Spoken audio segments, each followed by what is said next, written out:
ओम श्री परमात्मने नमः। मित्रों, आप सबका भगवद गीता के इस चैनल में हार्दिक स्वागत है। आज हम गीता का दूसरे अध्याय का 5वां श्लोक पढ़ने वाले हैं। तो चलिए शुरू करते हैं। न हि प्रपश्यामि ममाप्नुयत्यात् यच्छोकमुच्छोषणमिन्द्रियाणाम् अवाप्य भूमाव सपत्नमृद्धं राज्यं सुराणामपि चाधिपत्यम्। शब्दार्थ देख लेते हैं इसका। न ही, नहीं, नहीं निश्चय ही, प्रपश्यामि, पश्यामि प्रपश्यामि, देखता हूं, मम मेरा, अपनुद्यात, अपनुद्यात दूर कर सके, मैं निश्चय ही मैं नहीं देख पा रहा हूं कि मेरा ये दूर कर सके क्या। यश शोक, यत मतलब जो, शोक मतलब शोक, शोकम मतलब शोक, मुझ उच्छोषणम, यह शोकम मुझ उच्छोषणम सुखाने वाला, इंद्रियाणाम,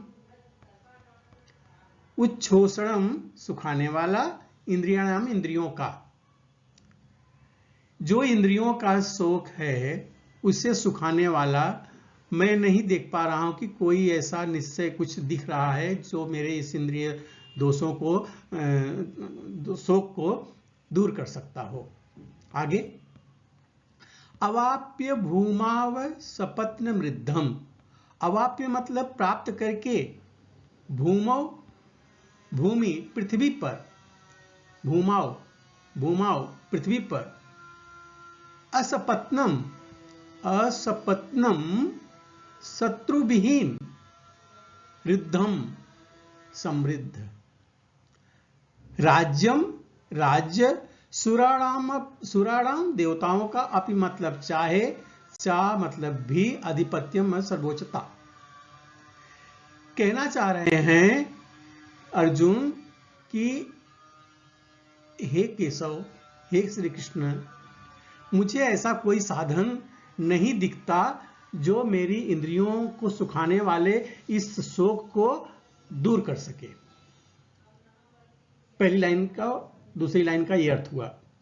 स्वर्ग पर देवताओं के आधिपत्य की जगह इस धन धान्य संपन्न सारी पृथ्वी पर निष्कंटक राज्य प्राप्त करके भी मैं इस शोक को दूर नहीं कर सकूंगा, ऐसा बता रहे हैं।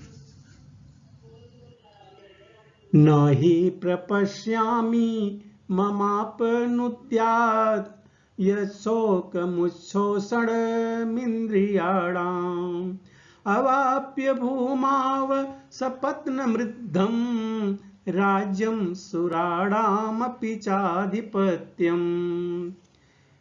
न ही प्रपश्यामि ममापनुद्यात्, मुझे ऐसा कोई साधन नहीं दिखाई देता, यशोकमुच्छोषणमिन्द्रियाणाम, जो मेरी इंद्रियों को सुखाने वाले इस शोक को दूर कर सके। अवाप्य भूमाव सपत्नमृद्धम, इस पृथ्वी का सारा राज्य, अवाप्य भूमाव सपत्नमृद्धम राज्यम सुराणामपि चाधिपत्यम, कह रहे हैं कि जैसे देवता लोग निष्कंटक राज्य करते हैं उस तरह से मुझे इस धरती का धन्य ध्यान से युक्त इस सारी पृथ्वी का निष्कंटक राज्य भी अगर प्राप्त हो रहा है तो भी मैं इस शोक को दूर करने में समर्थ नहीं हूं, नहीं दूर कर सकता, ऐसा कह रहे हैं। यद्यपि अर्जुन धर्म तथा सदाचार के नियमों पर आधारित अनेक तर्क प्रस्तुत करता है, किंतु ऐसा प्रतीत होता है कि वह अपने गुरु भगवान श्री कृष्ण की सहायता के बिना असली अपनी जो समस्या है उसको हल नहीं कर पा रहा। वह समझ गया था कि उसका तथाकथित ज्ञान उसकी उन समस्याओं को दूर करने में व्यर्थ है जो उसके सारे अस्तित्व शरीर को सुखाए दे रही है। उसे इन उलझनों को भगवान कृष्ण जैसे आध्यात्मिक गुरु की सहायता के बिना हल कर पाना एकदम असंभव लग रहा था। शैक्षिक ज्ञान, विद्वत्ता, उच्च पद, ये सब जीवन की समस्याओं का हल करने में व्यर्थ हैं। यदि कोई इसमें सहायता कर सकता है तो वह है एकमात्र गुरु।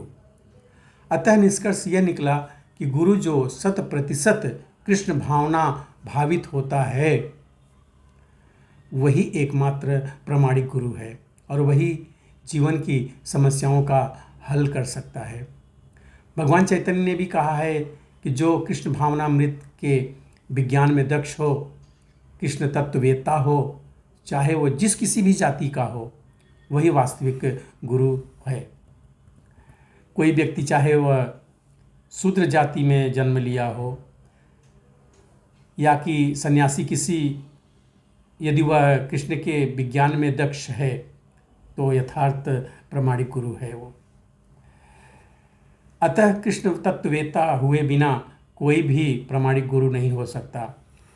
वैदिक साहित्य में कहा गया है कि विद्वान ब्राह्मण भले ही वह संपूर्ण वैदिक ज्ञान में पारंगत क्यों ना हो, यदि वह वैष्णव नहीं है या कृष्ण भावना मृत में दक्ष नहीं है तो गुरु बनने का पात्र नहीं है।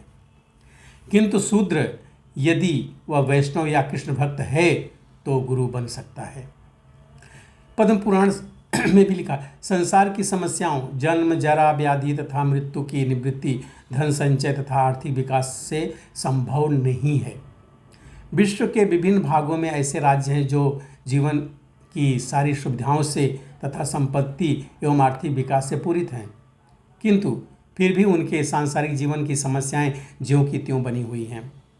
वे विभिन्न साधनों की से शांति की खोज करते हैं, किंतु वास्तविक सुख तो उन्हें तभी मिल पाता है जब वे कृष्ण भावनामृत से युक्त कृष्ण के प्रामाणिक प्रतिनिधि के माध्यम से कृष्ण अथवा कृष्ण तत्व पूरक भगवत गीता तथा श्रीमद् भागवत के परामर्श को ग्रहण करते हैं।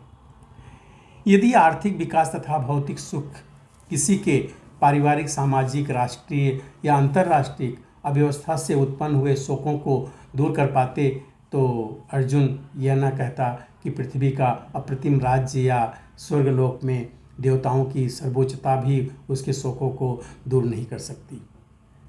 इसलिए उसने कृष्ण भावनामृत का ही आश्रय ग्रहण किया और यही शांति तथा समरसता का उचित मार्ग है। आर्थिक विकास या विश्व आधिपत्य प्राकृतिक प्रलय द्वारा किसी भी क्षण समाप्त हो सकता है। यहाँ तक कि चंद्रलोक जैसे उच्च लोकों की यात्रा भी, जिसके लिए मनुष्य प्रयत्नशील है, एक झटके में समाप्त हो सकती है।